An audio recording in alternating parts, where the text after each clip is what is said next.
Good morning, good afternoon, or good evening, and welcome to Kenya Online Media. Here are the top news making waves in Kenya and beyond. Hujaishika do kama hiyo na umekuja ukashika 7 million. Ama umesave do imefika 7 million. Ufanyie nini? Mimi atakwambia nyumba, gari. Mimi nitanunua gari. I know it sounds stupid, but nataka reason hivi. Nimeenda pale hivyo Mombasa nikachukua hii 7 million yote nikaekelea gari. Ndia. Mtu fulani ya kuita fala, si ndio? The following day uende bank itakupatia 70% financing. Kumbuka sio financing ukinunua gari, ukisha buy submit the logbook upatiwe 70% financing. Kumaanisha pale hivyo mimi niko na kitu almost kama 5 million yenye nimepatiwa loan na bank. Nikipatiwa hii 5 million nitenge 20% kando for investment. Unajua kama tunaelewana, na 80% sasa niende nijenge. Unaona? Now, if 4 million natafuta shaki ya 1M place kama Keno ama Matu anywhere mahali naweza pata kashaki kwa na 1 million na nijenge na 3. So ndakuwa nimetumia 4. Nishaondokea rent, si ndio? Na niko na gari, si ndio? Alafu kuna 1 million hii imebaki jukumbuka loan nilipatiwa 5 million Hii 1 million nikalie chini nijiulize swali moja. Ni biashara gani naweza eka ile pesa yenye hii biashara itakuwa inatoka iende ifinance hilo nenye nimechukua bank ya 5 million. Juu kama tunaelewana.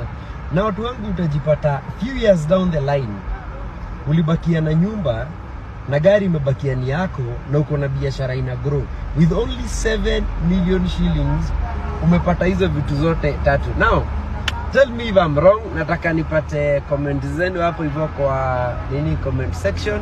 Alafu niambie guys, what do you want me to talk about next? We can talk about treasury bonds, infrastructure bonds, other types of investments, low income investment, high income investment, high risk, low risk, intermediary risk investment.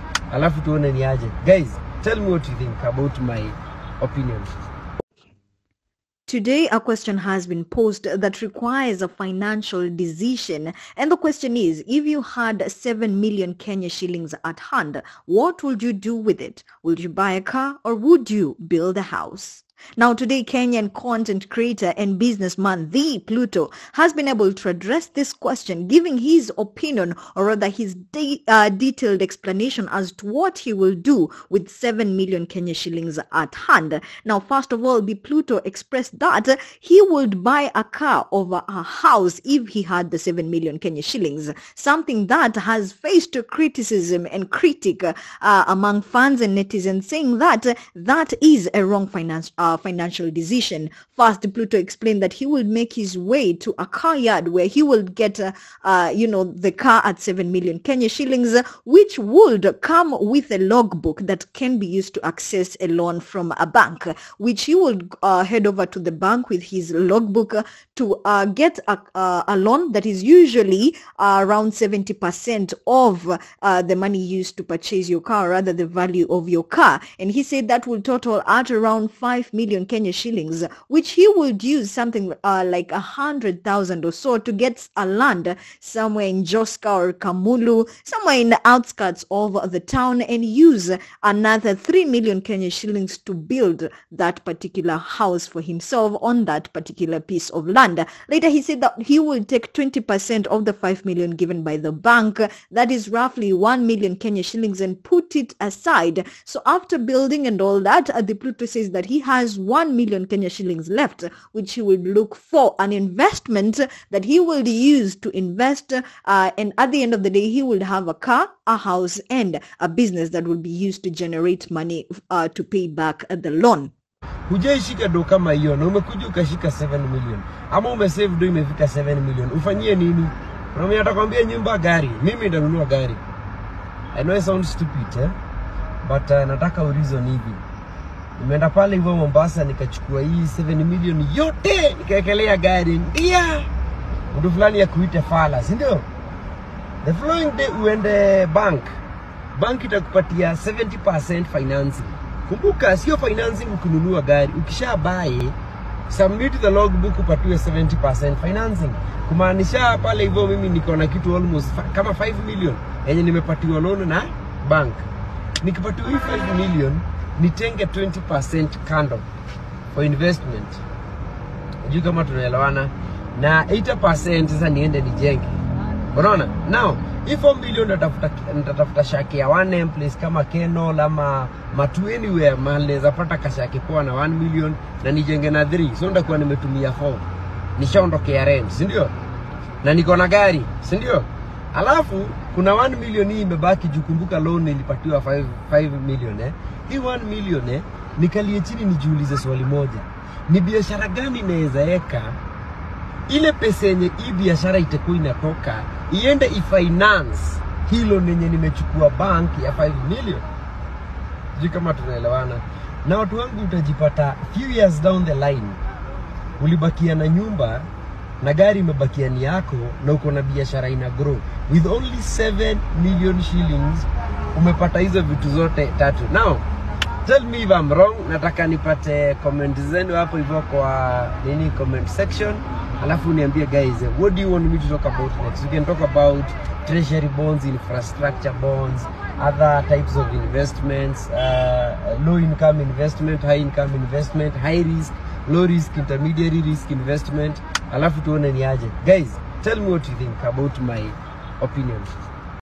Now, most people have critiqued this explanation, saying that it is the other way around, and this is an upside financial thinking, and saying that a house is always better. Others talking about they will use the 7 million to get different pieces of land, which would equate to higher loans than the loan that the car will use to get. And guys, most people have their opinion. What do you think about the opinion that the Pluto has given, his decision to use on how to use the 7 million Kenya shillings, and how would you use the 7 million Kenya shillings?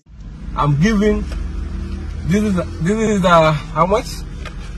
This is 30,000 Kenya shillings. I'm giving every, what do you call it? No, that was this here, not that one. I'm giving, I have a challenge. Let me have your phone. Let me see your phone. Go to Instagram. Do you follow me on Instagram? Yes. Okay. If you follow me on Instagram, you show me, you take your 10,000 home. Yeah. You take your 10,000 home. You go to TikTok, if you follow, another 10,000. This is $100 in Kenya. It is. Yeah? Yeah, it is. This is Instagram. Yeah, a good one. Oh my God. Hey. Put it in the bag. People are coming, people are walking. Ah, sorry. Hey. Hello? It's not. I want to gift you something. To give me what? I want to gift you something. What is that? I see you are like what do you call it? You are a blind person and you are really trying. I'm really sorry about that. Yes. So I want to buy you supper, okay? How much? 2,000 Kenya shillings. Thank you. For your supper. And may God bless you. Yeah, it is. Thank you. Okay, thank you so much, bro. Okay. You can just come and give us a side. Sorry guys, that was just random. I blocked him the way and everything, and I'm just being yeah. So TikTok, let me see TikTok. Yeah, I'm giving you another one. Don't worry, don't overshake. Just enjoy it your day. Mdogo tu. Now it's your day. Yeah. This is a random thing. I've already had my giveaway, so I'm just nice. taking Easy bro. Thanks maze. Next time maze. Oh, unaishi hapa around? Next time easy man. Cheers man. Nashukuru. Sawa. Sijaguza simu. Hata mwenye alikuwa unapea alikuwa naona sijaguza. Oh, this is your day then. Take another one. Nayo sijui ni pamoja. Bana hiyo ungetembea na simu yako ungekuwa na bahati. Hii ilikuwa random. This was the last one. Nilikuwa na pesa nilikuwa napata. Asante sana. Kwanza hata itabidi nimpea ka lift manze unaweza unaona nachukua sana. I want to tell, what do you call it? YouTube. Yeah. Hey, YouTube nimekufollow. Yes. It's because they are TikTok. Nini? What do YouTube? Yeah, nice. She's also subscribed on YouTube. You have the last one. Oh my God. Na sasa mtaenda. I'll draw you somewhere. Ulikuwa unaenda wapi? Nilikuwa naenda tu hapa juu. You can sawa. You can get inside, nitakudrop huko mbele. Juu Akutrust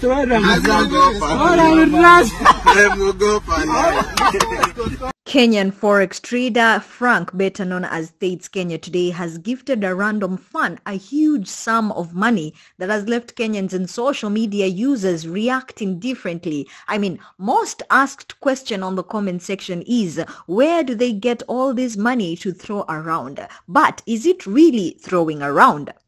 Now, what happened is randomly, as Frank was driving by, he stopped a fan and asked her if she actually follows him on his social media platforms. And I'm talking about Instagram, TikTok, and YouTube. And for every follow that she does on every social media platform, this fan was getting a whopping sum of 10,000 Kenya shillings. Now, she went ahead to show that she actually follows him on Instagram, and she received 10,000 and yet another 10,000 for following him on TikTok, and another 10,000 for subscribing on his YouTube channel, which totals to a whopping sum of 30,000 Kenya shillings. Indeed, this was her lucky day. Now, as this was being done, other fans stopped by, and States randomly said that it was this lady's lucky day and that they should try him yet another day. But a blind man was passing by, and States gave him a total of 2,000 Kenya shillings for his lunch. Now, the lady expressed insecurity, saying that being left there is risky since people have seen her collecting the 30,000 Kenya shillings that was in her purse, and States offered to give her a lift and to drop her somewhere far from where she received the money. And guys, on the comment section, most people were expressing, saying that the more that he gives, the more that he earns. Others talking about, could this be a cult? Others having their own different opinion in regards to the 30,000 that was given to this lady. Well, others were also talking about how it is stage managed, how it is scripted, and that it was all for content creation, and that later she would give back the money after the camera goes off. Well, what is your opinion? Could this be this lady's lucky day, or is this purely content creation, or what do you think? Na watu waacha kubeba mambo serious. Kuna msichana alikuja kanisani kwangu akaniletea condom. Don't take this thing serious. Sijui kama nitaongea vibaya mtaniambia kwa comment section. Chaja naongea kama nitaongea vibaya mtaniambia kwa comment section. Msichana huyu alileta condom katika madhabahu. Ni sawa, alikosea. Sikatai, alikosea. Yesu alipata mtu ambaye ametoka kufanya umalaya. Watu wanataka kumpiga na mawe. Yesu akasema hapana. Msichana huyu alikosea. Lakini kama alibeba miguu yake akaja kanisani, jameni, mungefurahia aende bar. Mungefurahia aende klabu. Kuja kwake kanisani, hata kama alikuja akiwa uchi, tumemrudisha nguo zake. Na muda mfupi tukimkemea sana, hatawahi kuja kanisa. Tukimuongelelea vibaya sana, hatawahi kuja kanisa. Jamani, tumpatieni nafasi, atabadilika na atamrudia Mungu. Mimi ndiye aliletea condom. Na pengine alikuwa anatengeneza content. Alikuwa na mimi ndiye aliletea. It's okay, sijaishi. Na si kuambia bodyguard wa mtoe, si kusema wapigwe. No, mimi I'm not a prophet of war. Wewe sikuja kanisani kwangu nikupige makofi eti kwa sababu umekuja na condom. Hii kanisa yangu nakujaga watu wagonjwa. Kanisa yangu nakujaga watu wako na mashida. Kanisa yangu haikujagi hao matajiri. No, inakuja watu wako na mashida zao, watu wako na mambo inawasumbua. Tafadhali eleweni huyu msichana mwenye alikuja na condom, mueleweni. Ni sawa, alileta kwa madhabahu. Alileta kwa madhabahu. Ni sawa, alileta hiyo condom kwa madhabahu. Na Mungu akiona intention yake ilikuwa abadilike, Mungu atambadilisha. Mungu ndiye atajudge huyo msichana. No, not a regulator, but see, people associate me with that. Tonight I'll be issuing a statement to ban Kanyari from TikTok. You know Pastor Kanyari? So that will be very controversial news. He's defending, he's demeaning the name of a pastor. Religious leaders cannot be that silly, for lack of a better one. So wait. So I'll ban him, and I will demand that he should be arrested and jailed. Kenyan pastor Victor Kanyari is in trouble with the CEO of the Kenya Film Classification Board, Ezekiel Mutua, following the controversies that have been surrounding him lately. Now, this is after a video went viral of a lady who went to the church service and gifted Pastor Kanyari 3 gifts at the altar. Now, the gifts comprised of a packet of condoms, a packet of sanitary towels, and Arimi's oil. Now, according to this lady, she described each and every purpose of the gift given to Pastor Kanyari, which was deemed unfit for social consumption and immoral by social media users and Kenyans in general. Now, this was followed by yet another video of Pastor Kanyari on the TikTok platform where he was allegedly casting out demons from one socialite based in Germany known as Choku. Now, following those videos and what Pastor Kanyari has been portraying on social media, people have seen it fit for Ezekiel Mutua to take action. Speaking in a student forum, Ezekiel Mutua expressed that what Pastor Kanyari has been doing is inappropriate and that action will be taken against him, and he said that Pastor Kanyari will be banned and also will be arrested and jailed. No, not a regulator, but see, people associate me with that. Tonight I'll be issuing a statement to ban Kanyari from TikTok. You know Pastor Kanyari? So that will be very controversial.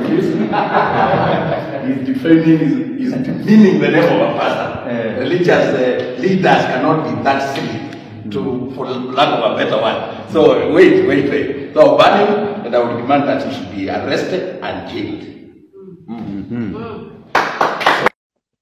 Now, Ezekiel Mutua and social media users are not the only people that saw this unfit, as also other Kenyan celebrities saw it unfit, saying that he is plainly playing with God. Like, everyone can play with everything else, but not God. And this included artist KRG The Don and Nadia Mukami. Taken to their Instagram stories, this is what Nadia Mukami said, and I quote, "That Pastor Kanyari video is cringe. Kuna limits ya madhabahu, hii content creation iwe na mipaka jamani. If not for the respect for the church and our religion, but for the fear of God, madhabahu hayachezewi." Saying that the altar is not to be played with. Let's joke with everything else, but there's a limit when it comes to content creation. KRG The Don also took to social media and said, "Some funny pastors really make Christian religion look like a joke sometimes. Avoid funny pastors in churches, please. Mungu yuko na Christianity is a good religion, but lazy conmen don't know when to stop in their silly scams." Well, most people are saying that it will be difficult to arrest Pastor Kanyari. Being banned is okay, but people are asking, where was the law and the policy makers when Pastor Kanyari was charging the 310 scandal many years ago? Well, we are waiting for more updates from Ezekiel Mutua in consideration to Pastor Victor Kanyari.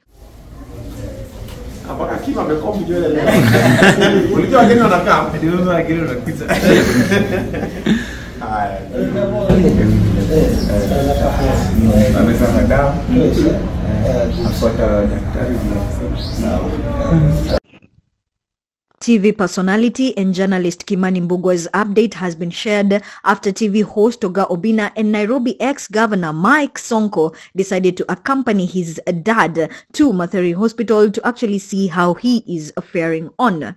Now, Nairobi ex-governor Mike Sonko arrived in style with his bodyguards and fleet of cars, followed by Oga Obina, where they actually went to visit Kimani Mbugwa to see how he has been faring on since Oga Obina and his dad, that is, took him to the hospital. Now, dressed in the hospital clothes, Kimani Mbugwa could be seen really jovial and happy to see Mike Sonko together with Oga Obina, and Sonko has promised to actually clear all his hospital bills, because just like every other Kenyan, Mike Sonko wishes to see the boy back well and back on our TV screens.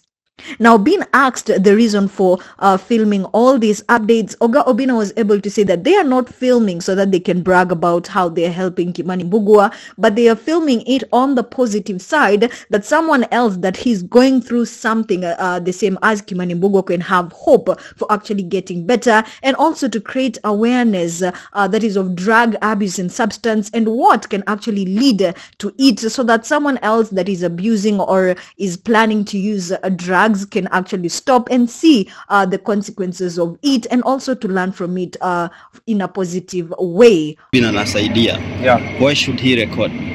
Okay, the reason why we're recording basically is for accountability. Number one, we were raising money, so people have to know where the money is going. Secondly, for awareness. If we don't record, there's another boy in Kisumu, in Mombasa, in Kikuyu, anywhere, who might be going through the same problem, or also might be having friends when you're in the same problem. If you don't record, they'll not know. what we're doing basically, we are disseminating information. Tumefika, tukwambia, Kimani had an alcohol problem or had a drug problem or had this. When you talk about it, it makes you talk about it, makes them talk about it. Na mnakuwa, mumeona, hebu tusijaribu. But if you don't talk about it, kwa tuzi lapana. For example, my youth you say, bangi. No, bangi si mbaya. Bora unaipiga kama meditate, umerelax, umeshiba, nini. But ukikana baba Kimani, he thinks different because he has seen different. But if he didn't talk about it, kwa tuzi liniaje, meditation bro. Unapiga yako polite, na relax. Ikilipukia umse, zake hizo kwa zimemshika tu. But ujaingia hapa ndani ya hospitali. We were there last time with Baba Kimani. What we saw there, a lot of young people. Unaambiwa drug. See you here? Yes, you know, true. Majority wako hapa because of? Drugs. Which drug? Bangi, alcohol, cigarette, Chavis. Even Mira. So is this a movement you're starting to help? Yes, I am beginning a movement and I'm hoping that wanaume wote watanijoin because wanaume si kwa ile shida ya kuchekeleana kama sio yako. But wanasema ukiona mwenzako ananyolewa, chako lifanye vipi? Tia maji.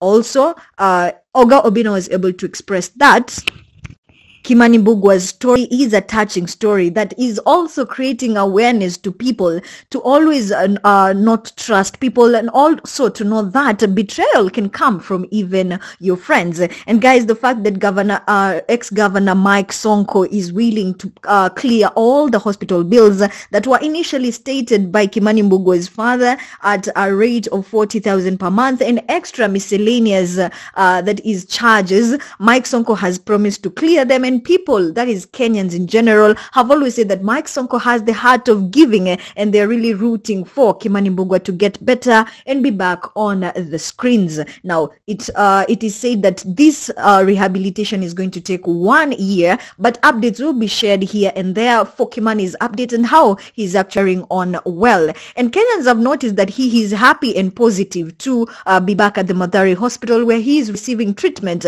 and the positivity is the first step to healing, and Kenyans are positive and hopeful that all will end well. Well, that's all for today's news roundup. Join me tomorrow, same time, same place, to catch up with what's happening in Kenya and beyond.